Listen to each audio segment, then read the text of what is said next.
Why should you calibrate your compass? Well, there's lots of reasons, and there's lots of reasons why you ended up having that light flashing at you, the compass light. Guys, if you change your battery, it will cause that. You lose your 12-volt source. That will happen.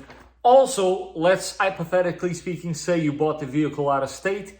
You definitely want to do this calibration to make sure that you got the true north and south, for that matter, for your zone. The zones will be explained right here in this image.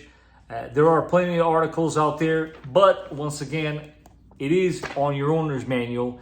And today, hopefully, with a few easy steps, you two at home will be able to do this as well. If I can give you a tip of advice, the hardest part is going to be to find an empty parking lot big enough for you to do that full circle. Everything else, you got this.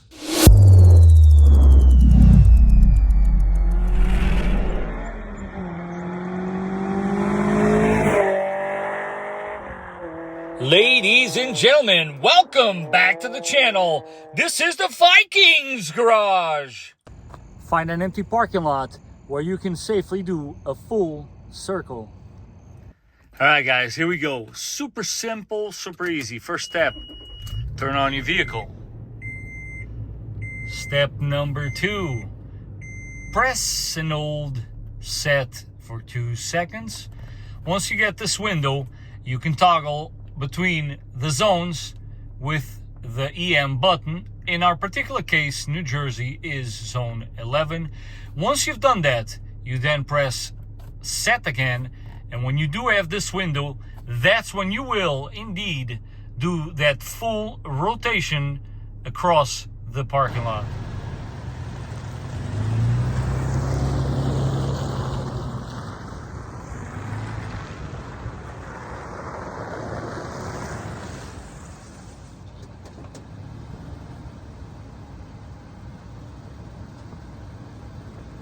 And that's it.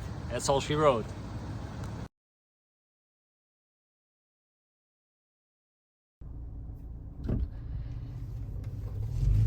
There we go.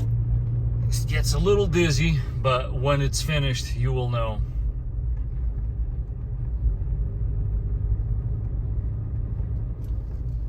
There you have it.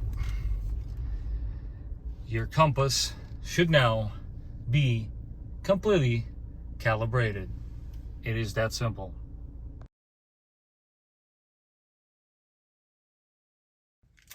Did you know that the compass on your FJ Cruiser, every time you turn on the vehicle, does a self-test?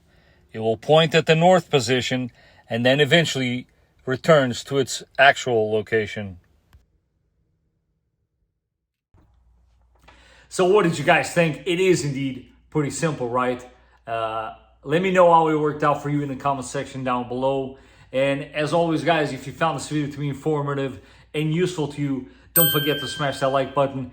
And if you haven't done so and you want to continue to follow along with the progression of my FJ Cruiser and the 4Runner, because we do have some parts coming on a daily basis, don't forget to subscribe. And I will catch you guys on the next one.